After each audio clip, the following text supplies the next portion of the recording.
The morning sun barely peeked over the rooftops of Cedar Grove Acres when I found myself standing at the locked gate of a community pool I'd never set foot in, clutching a $12,248 invoice from the HOA for unauthorized aquatic activity. Behind me, Linda Pierce, the HOA treasurer, filmed me with her iPad, her smug voice cutting through the quiet. If you can't afford it, maybe Cedar Grove Acres isn't for you. The problem? That pool had been padlocked since I moved in 3 months ago, and I didn't even have the access code. It was 10 a.m., I was running on no coffee, and somehow, I was the poster child for water crimes in this cookie-cutter suburb, where every third house was beige, and every fourth lawn had a live, laugh, love sign. I inherited my uncle's fixer-upper on the edge of Cedar Grove Acres, a neighborhood so uniform it felt like it was spit out by an algorithm. I've kept to myself, paid the HOA dues they insisted on, even though my lot was exempt, and avoided trouble. So when a pastel pink envelope marked urgent in Comic Sans showed up taped to my door, I figured it was just a parking ticket. I was wrong. The invoice accused me of hosting multiple unauthorized events with non-resident minors at the pool. Translation: someone saw kids swimming and decided they were mine. I don't have kids. Don't want kids. If you asked me to babysit, I'd fortify my living room with a drawbridge. But facts didn't matter to Linda, who ran the HOA like her personal kingdom. Her word was law, and her wrath swift for anyone daring to question her. I tried talking to her calmly, standing on her porch littered with garden gnomes, all of which seemed to judge me as much as she did. Appeals in writing. 14 days, she snapped, adjusting her visor and handing me a violation handbook, highlighted like a zealot's manifesto. I assumed it was a mistake, wrong address, or a kid lying about their home. So, I requested the pool access logs to prove I'd never entered. 2 days later, a letter arrived. My access had been indefinitely revoked for ongoing violations. Hilarious, since I never had access in the first place. Curiosity piqued, I started strolling around Cedar Grove Acres during the day, watching pool traffic. No wristbands, no ID checks, just teens hopping the fence or punching in a keypad code I didn't know, breezing through a gate that stayed locked to me. George Bailey, a retired electrician across the cul-de-sac with kind eyes behind thick glasses, caught me one afternoon. Planning another pool party? He asked, grinning. I blinked, confused. He nodded toward the pool. Your nephews are having a blast with the key. That's when it clicked: someone was using my name, maybe my lot number, to get in, and Linda was pinning the fines on me. I scoured my porch cam footage. Weeks of nothing, then a pattern.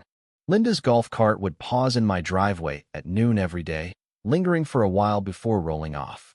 No smoking gun, but suspicious. I emailed the HOA, demanding details on who accessed the pool under my lot number. The reply? Confidential. Privacy protocols. They slapped me with a fine, but hid the evidence. That wasn't just unfair, it was insulting. Whispers from neighbors confirmed my hunch.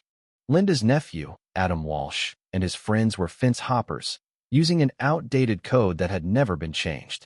One kid even wore an HOA board future leader shirt. The irony was thicker than the summer heat. Now, at the gate, Linda filmed, dodging my log request, claiming I wasn't entitled until a board review. No review, no investigation, just a setup to bleed me dry. I gripped the invoice, $12,248.67 for a party I didn't throw. Enough. No more emails, no begging. I was going to war. Not loud, not angry, but with paper precision and a legal sledgehammer. My opening salvo was a formal request under the state's HOA transparency law. Financials, minutes, logs, emails, everything tied to board decisions. They had 10 days to comply.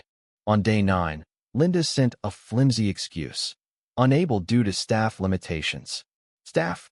Just her crony Mara Tate, and Adam, who once crashed his dirt bike into the community mailboxes, blaming helicopter vibrations. I forwarded her refusal to the State Housing Commission, flagging potential dues misuse, and hit send. The first spark in a growing fire. My trail cam, tucked in bushes by the pool gate, worked overtime. 3 days later, clips of Adam and his pals punching in the code. Same gate I couldn't open. One video caught Linda herself unlocking it, handing out Gatorades like a summer camp mom. I saved it in a folder labeled Checkmate. I needed proof the access was falsely tied to me. George confirmed it. Kid with a rat tail and fake Oakleys said he was staying at your place. Linda's nephew was using my address as a cover. I asked George for a written statement. He upped the ante. I'll come to the HOA meeting. Give him hell. HOA meetings were Linda's theater-prescripted notes, a nodding board, and anyone branded as troublemakers. I prepared a war chest binders stuffed with fines, denials, emails, and travel receipts proving I was in Atlanta during my pool party. Hotel stubs, Uber logs, flight confirmations. 2 days before the meeting, another violation landed. $2,000 for defacing HOA property. My trail cam caught a desperate jab. Then a midnight email from a blank Gmail. Check pool financials March-May. Attached was a spreadsheet.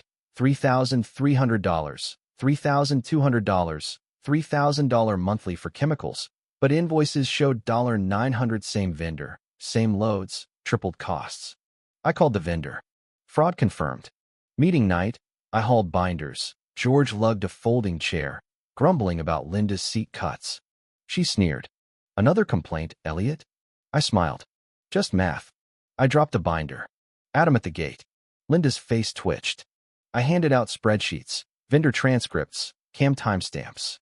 The president, Clara Bailey, leaned forward.